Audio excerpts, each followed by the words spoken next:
Domestic Violence New South Wales acknowledges that we live, work and play on unceded Aboriginal land. We give thanks to the Gadigal people, traditional custodians of the Great Eora Nation on which we are located in Redfern. We pay our respect to elders past and present. We extend our respect to all Aboriginal people and Torres Strait Islander cultures. It always was, always will be Aboriginal land. An understanding of the effects of gendered violence and trauma, trauma reactions and trauma-informed practice is essential for all people working with victim survivors and is considered best and standard practice for the domestic and family violence sector.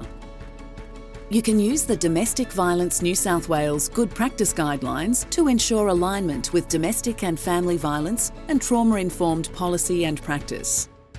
The following video will take you through 9 policies and practices that are important in a core and cluster refuge setting.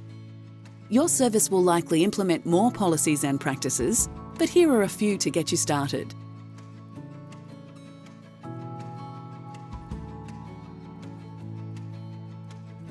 Trauma-informed design in refuges is important because physical and landscaped environments affect an individual's sense of identity and worth, and dignity and empowerment.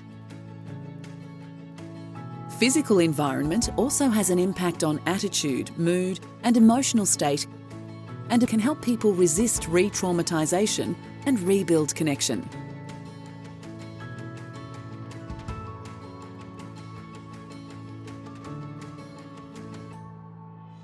Victim survivors have their right to confidentiality and privacy respected and are informed of situations where their right to confidentiality may be limited. Victim survivors have a right to access their data. Refuges meet ethical and legal obligations in relation to confidentiality and privacy, including maintaining secure record-keeping procedures and informing victim survivors of these procedures.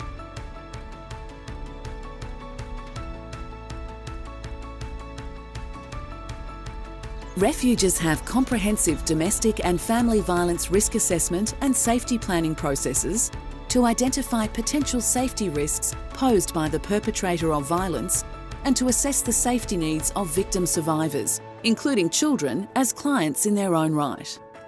This is particularly important in a refuge setting, as we know that when a woman first leaves a violent relationship, there can be an increase in risk and threat to her safety.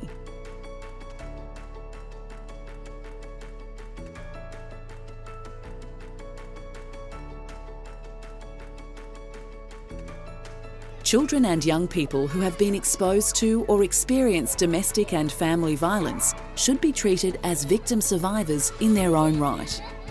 This requires an approach that upholds the safety of children and young people, protects their human rights, and incorporates their voices in decisions that affect them.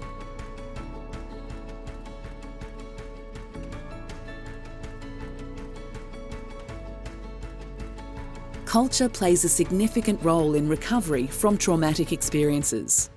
To support recovery for Aboriginal women and children, refuges must be culturally safe and inclusive.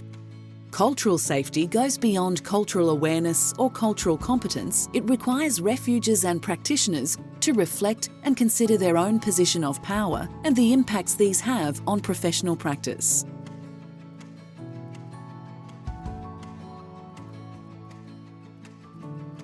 Refuge workers understand the potential impacts of culture and the migration journey on women experiencing domestic and family violence, and the barriers women face when trying to seek help. A specialist understanding of issues relating to the intersections of family violence, language and culture, migration journey and experience of trauma will support practice in working with women and children from migrant and refugee backgrounds.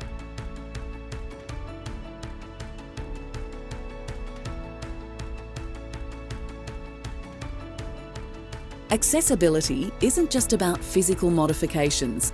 It also includes how services think about disability, attitudinal factors, how information about services is made available, communication factors, and going beyond the minimum access requirements set out in the Commonwealth Disability Discrimination Act 1992. To be inclusive of women with disability, Refuge policies address the specific forms of domestic and family violence that women with disability experience, and the ways in which gender and disability discrimination intersect. Cross-sector collaboration between domestic and family violence and disability specialists is vital in this process. Consider implementing a disability access inclusion plan for your service.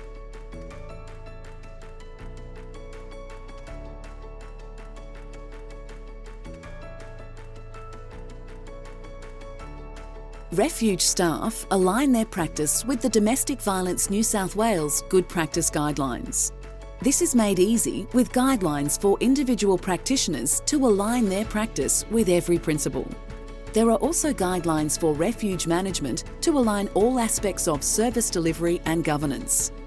Services support practitioners by providing a positive and empowering work environment, training and inducting new staff, providing ongoing professional development and opportunity for external supervision.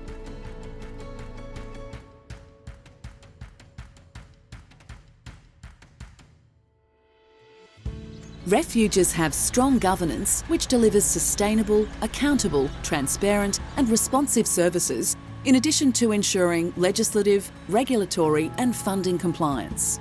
Good governance ensures refuges have strong and relevant organisational strategies and plans. Effective operational activities, prudent regulatory compliance, thorough financial and risk management processes, and effective staff communication and stakeholder engagement. Good governance increases your organisation's ability to achieve its mission.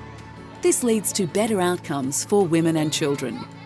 Domestic Violence New South Wales thanks you for the important job that you do and for the immeasurable ongoing support you offer victim survivors. We hope that you have found this resource useful and will be able to utilise it in your practice.